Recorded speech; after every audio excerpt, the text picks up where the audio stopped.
Hello. This is Dominic Oliva with another one of your YouTube video vlogs here. And as you can probably tell, I have two microphones here. I have this lavalier microphone to eliminate the background noise, the fans, and the air conditioning. And of course, I'm holding this handheld Bluetooth mic. I'll go over a little bit as to why. But as for today, I'm not feeling too ambitious on today. Of course, it is a Sunday. Today is March 27, 2022, and I'm doing this video this is kind of sort of like an update to inform the very few of you YouTube viewers that do take the time to watch my vlogs. And of course, no, I'm not doing any karaoke today. This is going to take me some time, so you're going to hear me ramble for a bit. So if you guys will, just bear with me here.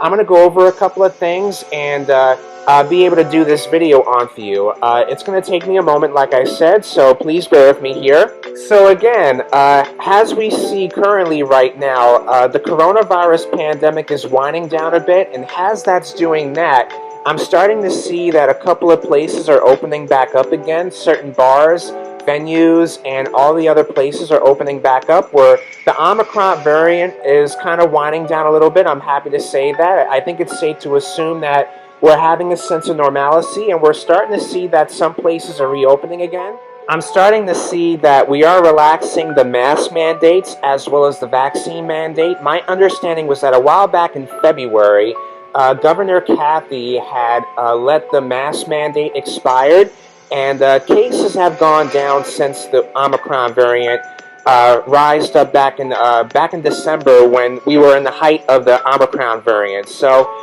we are getting there step by step. I know it takes a little bit of time, but I just wanted to share that. I'm bringing this up because one of my mutual friends, I'm not going to bring his name, but someone that I know pretty well, one of my mutual friends, I met him a couple of years ago, and I'm actually going to reference from an old video that I did back in October of 2020. So, as I mentioned before, you see me do different things. You know, you see me do step dancing, and of course, I like to sing sometimes. I like to display my musical vocal talents. I do these for fun. I don't do this for fame. I don't do this for any of that. It's just something that I like to do for fun. And so I mentioned back in that video, back in October of 2020, when I made the video, it was the day before my birthday, and I had mentioned a couple of years ago, I've done open mic nights. I like to go there to do covers, but it's also an opportunity to network with people.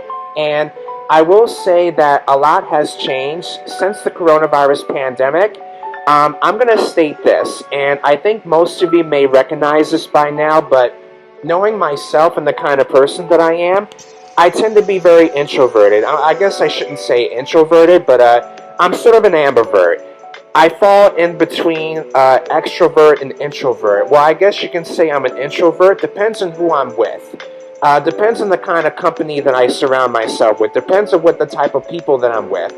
And I'm doing this video in particular to update you viewers, because I met this individual a couple of years ago, back in 2017. I started doing open mic nights. I went by myself. It was kind of spontaneous, but I wanted to try this out.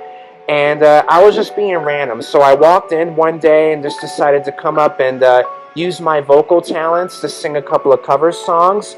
And so I know it seems like I'm rambling here, but the reason why I'm bringing this up is because one of my mutual friends is starting their open mic nights at their store. This open mic night is going to take place sometime at the end of next month, and I thought long and hard about this.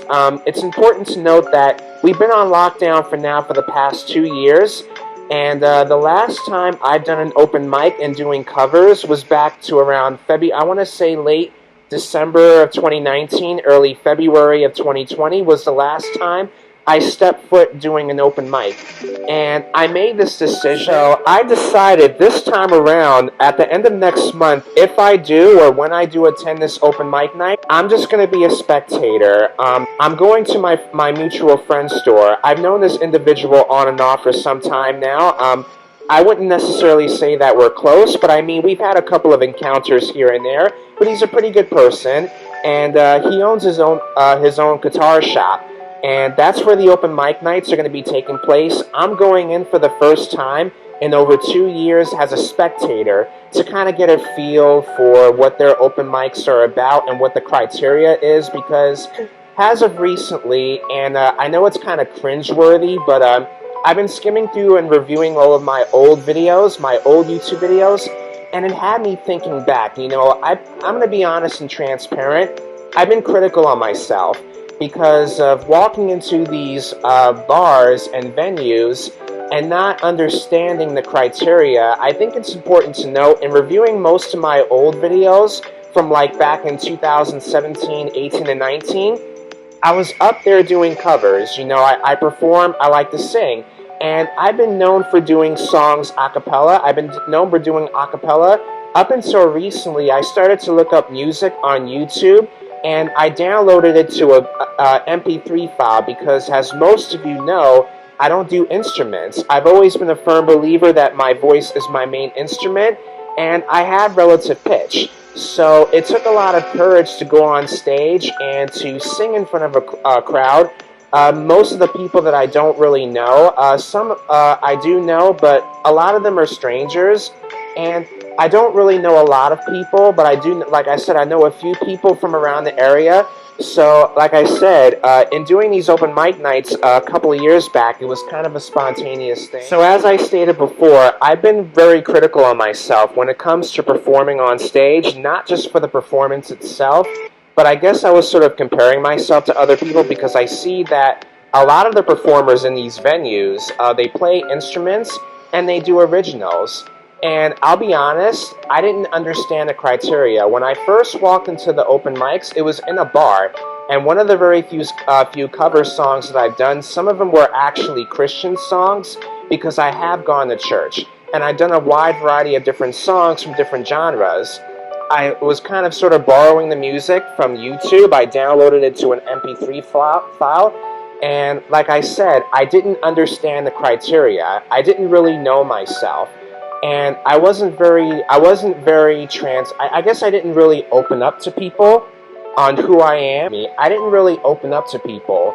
So I was just walking up, a stranger, going up to do these cover songs, but the people that vaguely know me have any idea as to who I am and what I do for a living. So again, to backtrack, open mics are back up and running again. I know it's been a couple of years. It's been over 2 years now, and they are back up and running again, but I am going to be a spectator for the first few times, just to kind of get to know the environment and to understand what the criteria is and whether or not they'll allow me to sing a cappella or do covers without accompanying musical background, that sort of thing. So I just have to get to know the environment and to get to know people and to try to network. I know it's been a couple of years, like I said, depending on who I'm with, it depends on the kind of person that I am. I tend to be introverted around certain people, and I've never really been too much of a social person, especially growing up. I try to be social. I try to be a little bit open, but I have my tendencies where I tend to be introverted, and I don't really open up to a lot of people about everything, all my aspects of my personal life. Rest assured, those are one of the things that I am working on. It's going to take a little bit of time because, like I said, I went on a hiatus for 2 years since the coronavirus pandemic, and I kind of been just doing my own things, doing things like this, quarantine karaoke's and all my step dance videos that you've seen, as well as giving inspirational videos. So I kind of just been doing my own thing. But as far as being out in the public and to socialize and doing all those extra things, I'm not sure if I'm there yet. So like I said, it's going to take some time. But I'm just informing my few viewers that open mic nights are running again, and you may or may not see videos down the road, but it all depends. I have to see where I'm at. Since we're going into the hot topic, I'm going to actually bring this up because I saw this quote on Facebook, and it is applicable, so I'm going to ask again. So I'm going to say it like this. I would consider myself an artist. Do I always commit to it? Maybe not necessarily all the time. I like to believe that those around me are artists. We are unique and special in our own way, and I consider, like I said, I consider myself an artist. And I saw this quote on Facebook. I downloaded it, and I'm actually going to read it to you if you just give me. I think this is something that most of you guys, or some of us, I think we could relate to this. We can relate to this quote. It says here, you are still an artist, even if you pursue another career for financial stability. You are still an artist, even if you have a survival job and can make art when you can. You are still an artist, even if you haven't created in a while. You are still an artist, even if you only make art as a hobby.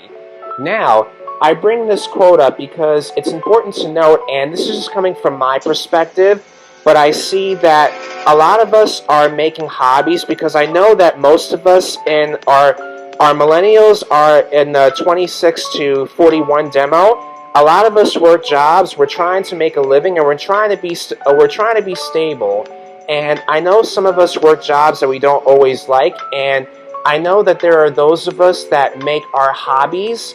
I said this in the post the other day, but I think this is very true. Think how you may, but this is how I feel about it. And basically, if you want to ruin a hobby, make that into a business. So what I mean by that basically is, I know a lot of us, we monetize our art. Basically, whether it's drawing or singing or doing guitar or dancing or any forms of art, we tend to monetize it. And by that, we turn it into a business. We turn something that we love as a passion, and we do it for a profit. And I think, just from my opinion, I think this is a wrong way to approach it, because I understand that, as far as people not liking their jobs and, using their hobbies to make a profit and to make money off of it, if by doing that, you're basically going to be you're going to be forced to do stuff every single day. Now, when I make my video vlogs, just for an example, I know I don't produce videos every day, and just to backtrack, I'm going to be all for transparency here, so I'm going to ask again that you will bear with me here. This is going to be very transparent, and I'm just being honest. I'm not trying to ruffle anybody's feathers, but this is how I feel about it. I feel that most of us should do what we do, especially a note to self. We should do what we do because we love to do it, not necessarily for attention or to make money, because if that's the case, we'll be doing videos and dancing. We'll be having to do all that stuff every single day. Video vlogging and all these other things, like all these celebrities, being a singer, being an artist, that takes a lot of work. And basically, we have to be doing stuff every single day. We have to be working nonstop. And honestly, I consider that as burnout. That's not healthy. I think each and every one of us need to sit down and make time for ourselves. And it's okay to not be productive every single day. There are times that, we are productive, but there are those of us that, we need time to relax. We need time to rest. And don't put so much pressure on ourselves, whether it be drawing or to display our musical talents or to do our dancing and all these other forms of art. It's okay to take time for yourself. Don't do these things for a profit. Do it because you enjoy doing it, not necessarily for the money. Does that kind of make sense what I'm trying to say? I'll say it like this. If by happenstance you don't like your day job and you were to decide to turn your art into profit, if you want to make money off your art, whether it be singing or dancing or drawing or anything like that, that's fine. If you want to do it to make a decent living, by all means, go ahead. I'm not against that, but I'm suggesting that we should also take time for ourselves. Don't do burnout. That's like working extensive hours, 60 hours, 80 plus hours.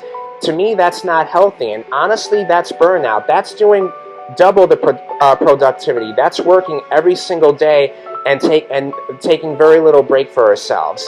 There goes a saying that if you don't pick a day to relax, your body will do that for you. And that saying is more true ever so now than it was before, because we're working nonstop. And if we don't take time for ourselves, basically what I'm saying is our body is going to pick that time for us. So what I'm suggesting and what I'm calling for is a balance. If you want to make money off your art, then by all means, go ahead and do that. But also take time for yourself too. I guess that's what I'm trying to say. So that's all I have for you on today. I know you guys are tired of hearing me ramble, but I just needed to get that off. And I hope you guys enjoy the rest of the day. Like I said, please take heed of what I said. Don't just take my word for it, but consider the alternatives that were laid in front of you. And I hope you guys have a good Sunday. I'm going to conclude this video. Please be on the lookout for more of my future videos to come.